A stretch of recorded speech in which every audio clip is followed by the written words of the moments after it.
जय हिंद एवरीवन, स्वागत है आपका वीनेशन 111 के एक नए एपिसोड में, जहां आपके लिए लेकर आते हैं इंडियन डिफेंस की प्रमुख अपडेट्स को सबसे पहले। तो चैनल को सब्सक्राइब करना मत भूलिएगा। आज के अपनी अपडेट की हम शुरुआत करने वाले हैं राफेल एम को लेकर आई एक अपडेट से। मीडिया रिपोर्ट्स में कंफर्म हो चुका है भारत और फ्रांस के बीच में राफेल एम को लेकर जो नेगोशिएशन है ये पूरा हो चुका है, जहां पर 26 राफेल एम फाइटर्स की जो डील है ये $7.6 बिलियन की लागत में संभावित है कि होने वाली है। हालांकि प्राइस को लेकर ये जो रिपोर्ट्स आई हैं ये अनुमानित है। अब यहाँ पर भारतीय नौसेना के लिए 26 की संख्या में राफेल एम खरीदे जाएंगे, जिसमें से 22 सिंगल सीटर और 4 ट्विन सीटर ट्रेनर वेरिएंट होने वाले हैं।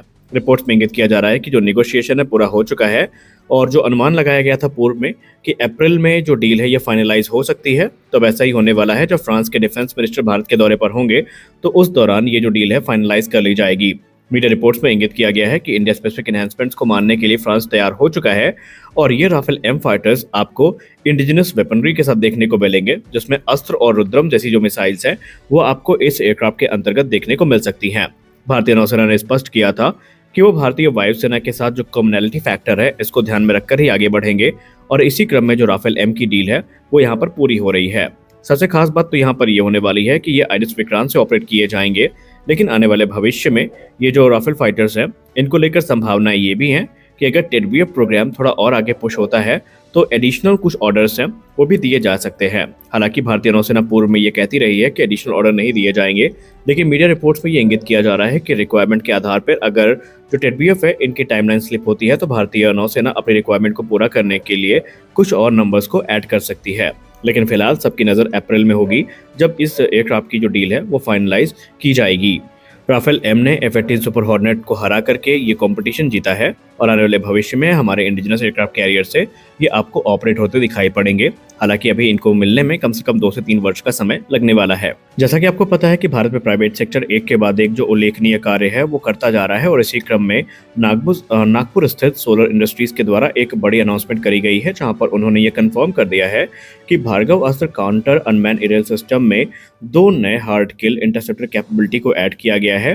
दरअसल इसमें एक गाइडेड भार्गव अस्त्र माइक्रो मिसाइल हमें देखने को मिलेगी और अनगाइडेड भार्गव अस्त्र रॉकेट्स हमें देखने को मिलने वाले हैं। ये बेसिकली जो अनमैन एरियल थ्रेट्स हैं इनको काउंटर करने में एक महत्वपूर्ण भूमिका निभाएगी। ये डुअल मोड अप्रोच बेसिकली काफ़ी सिग्निफिकेंट एवोल्यूशन के तौर पर देखी जा रही है, क्योंकि आप सबको पता है कि मॉडर्न वॉरफेयर में जो ड्रोन टेक्नोलॉजी है ये कितनी एडवांस होती जा रही है और ये हमारे जो वेसल्स हैं या हमारे जो डिफेंस इक्विपमेंट्स हैं इनको काफ़ी ज़्यादा नुकसान पहुंचा सकते हैं। तो ऐसे में इनसे बचाव के लिए इस समय कॉस्ट इफेक्टिव जो काउंटर ड्रोन सिस्टम है ये तैयार किया जा रहा है और उसी क्रम में जो भार्गव अस्त्र है ये देखा जा रहा है।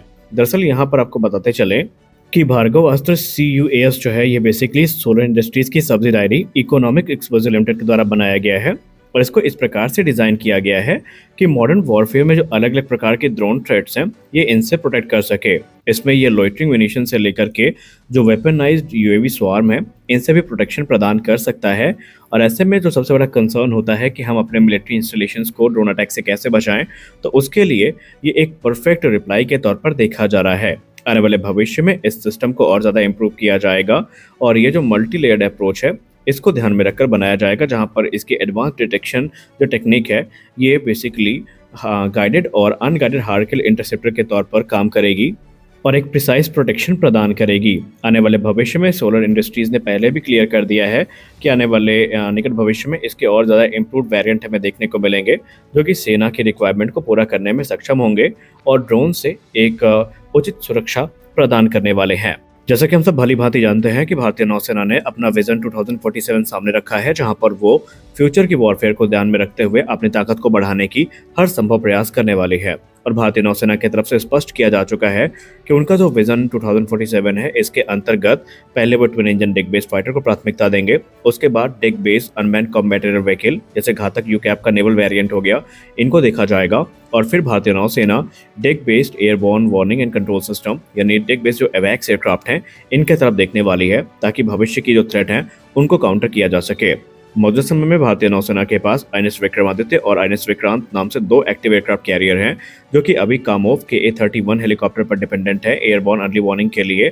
लेकिन अब भारतीय नौसेना ज़्यादा रोबस्ट फिक्स विंग एवैक्स की तरफ देख रही है, जो कि एक कैपेबल सोल्यूशन के तौर पर देखे जा रहे हैं और उनकी स्पेसिफिकेशंस को लेकर क्लियर किया जा चुका है कि ये एयरक्राफ्ट के डेक से ऑपरेट किए जा सके हालांकि आपको बता दें बहुत सारे इस समय एयरक्राफ्ट हैं जो इस भूमिका को निभा रहे हैं, लेकिन देखना ये होगा कि भारतीय नौसेना किसके तरफ जाती है, क्योंकि जो पोटेंशियल कैंडिडेट यहाँ पर सिलेक्ट किया जाएगा उसको मॉडिफिकेशन से गुजरना पड़ेगा।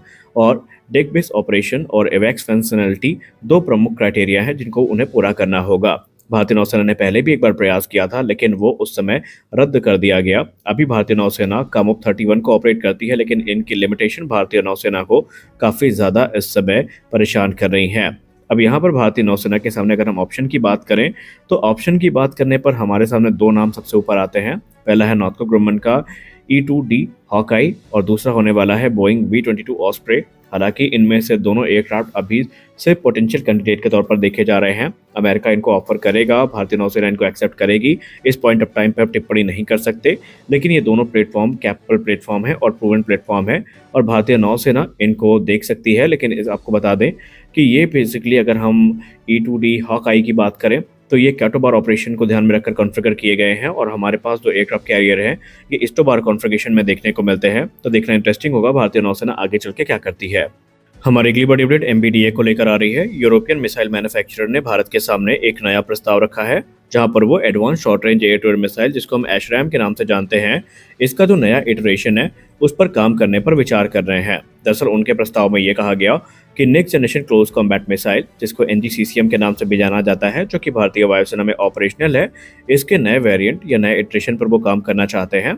अभी अगर हम बताएं तो भारत डायनेमिक्स लिमिटेड और MBDA साथ में मिलकर के भारत में जो एक फैसिलिटी है उसको स्टैब्लिश करने पर काम कर रहे हैं, जहां पर फाइनल असेंबली, इंटीग्रेशन और टेस्टिंग का काम किया जाएगा करंट एशरैम वेरिएंट का।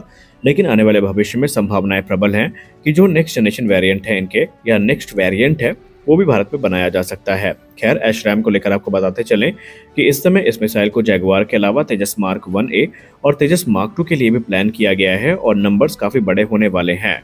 अब जो लेटेस्ट वर्जन है एशरैम मिसाइल का, जो कि ब्लॉक 6 स्टैंडर्ड का है, ये 2022 में प्रोडक्शन में आ चुका है और इसमें बहुत सारी इन्हेंसमेंट भी करी गई हैं।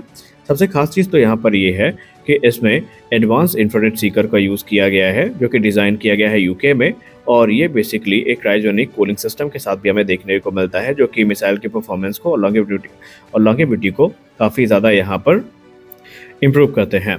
सबसे खास चीज़ तो यहाँ पर एक ये भी होने वाली है कि भारतीय वायुसेना के लिए जो नेक्स्ट जनरेशन मिसाइल है पूरी तरीके से भारत में बनाई जाएंगी और इनके TOT और दूसरे एस्पेक्ट को लेकर के भी जो बातचीत है वो चल रही है।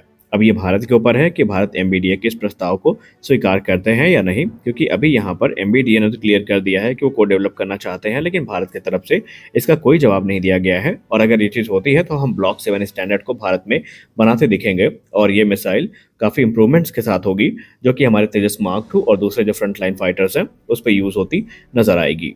तो आज के इस वीडियो में बस इतना ही। आशा करते हैं कि ये वीडियो आपको अच्छी लगी होगी। वीडियो अच्छी लगी वीडियो को लाइक करिए, नए हैं चैनल को सब्सक्राइब करिए। मिलते हैं अगले वीडियो में कुछ अपडेट्स के साथ, तब तक के लिए जय हिंद।